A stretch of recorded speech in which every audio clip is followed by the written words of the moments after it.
With the greater involvement of corporate capital in the sponsorship and the presentation of the Olympics, the Games became a celebration of commodities, xenophobia, and right-wing American jingoism.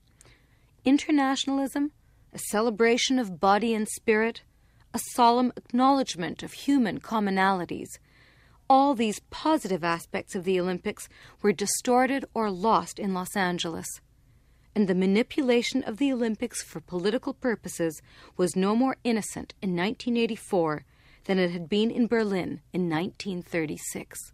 The very sad part of it is that the only way these lusts for self-importance can really be fulfilled is through war. And I think Rocky IV is to prepare the U.S. for war. I think the '84 Olympics were to prepare the U.S. for war. I think the bombing of Libya is concerned for that. And I think sport provides a shortcut, a peculiar kind of legitimacy for this. Years ago in the 1930s, Walter Benjamin said that the aestheticization of politics leads only to war. I think he's absolutely right, that basically politics builds on sports metaphors. Sports activities is presented as ersatz politics, and I think the only conclusion of that can be, the greatest binary opposition, the greatest drama of all, and that is the killing of other human beings in other nations to play out this sense of insecurity, which could be solved in much better ways. It's an especially important question for Canadians because we've been a very active Olympic nation.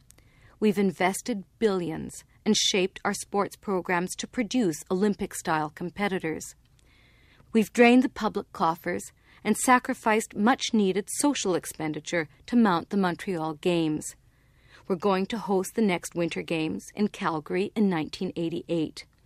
And now a group of businessmen, modeling themselves on the Los Angeles group, are trying to sell Toronto as the city for the 1996 Olympic centenary. So, do we want to save these games? Do we want to host them? What's the value in games that remain relentlessly sexist, even in 1986?